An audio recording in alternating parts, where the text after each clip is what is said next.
Nous avons aussi opté pour une diplomatie de vérité.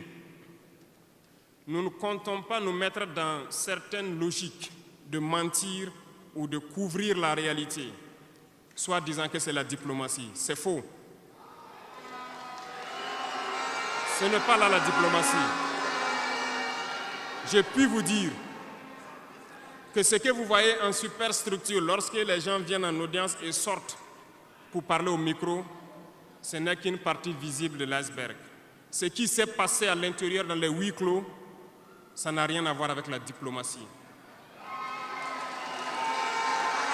Et nous nous sommes donc inscrits dans cette logique de dire clairement les choses au peuple.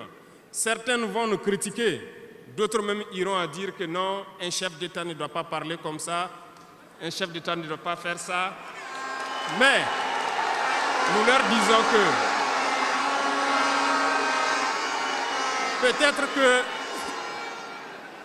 peut-être que ces gens qui critiquent de cette façon lorsque nous disons la vérité, peut-être qu'ils ont une école où ils ont appris à être chef d'État, comment le chef d'État doit être.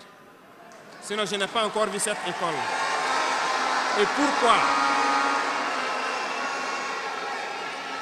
pourquoi nous devons ressembler forcément aux autres, faire comme les autres? Nous voulons créer notre modèle, notre identité. Et je pense que le Burkinabé, par définition, c'est l'homme intègre.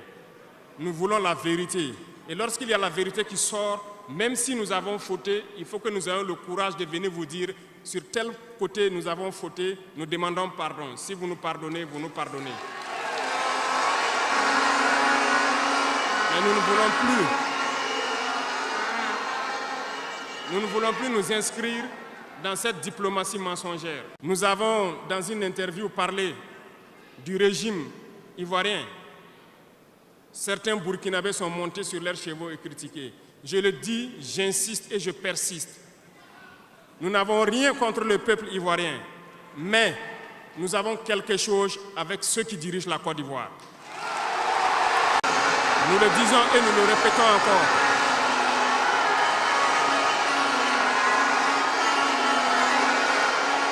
Laissez-moi vous dire quelque chose.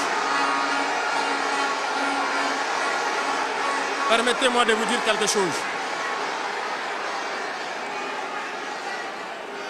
Il y a bel et bien à Abidjan un centre des opérations pour déstabiliser notre pays. Personne ne peut le nier et nous vous ferons les preuves dans les jours suivants. Nous vous montrerons des preuves physiques. Vous allez comprendre de quoi nous parlons. Personne ne viendra nous dire qu'au Bénin, il n'y a pas de base française dirigée contre nous. Nous avons les preuves sous la main. 2 bases importantes.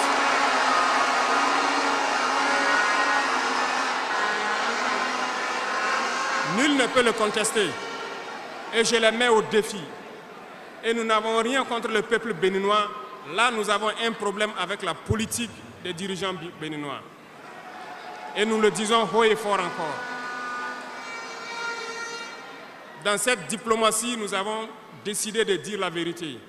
Il y a bel et bien 2 bases, une vers Kandi et l'autre en allant vers Porga ou je ne sais pas quelle localité. Des pistes ont été réaménagées à plus de 3000 mètres de long. Des avions atterrissent, les gens équipent et forment les terroristes là-bas. Nous avons des enregistrements audio d'agents français au Bénin là-bas qui se jouent le centre des opérations des terroristes.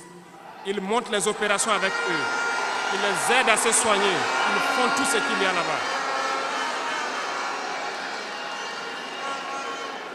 Nous avons tous les détails sur eux.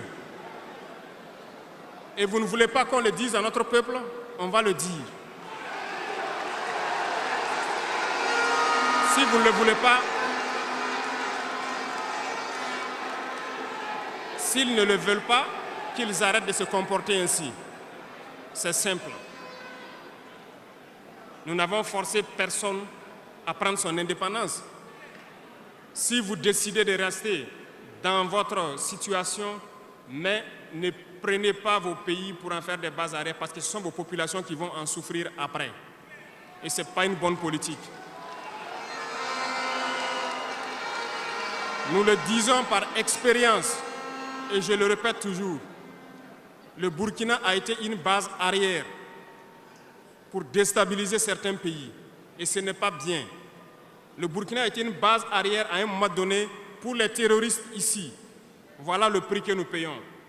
Donc, pour prévenir les peuples de ces pays dont je parle, doivent parler à leurs dirigeants et qu'ils arrêtent cette politique parce que ça ne les arrange pas du tout.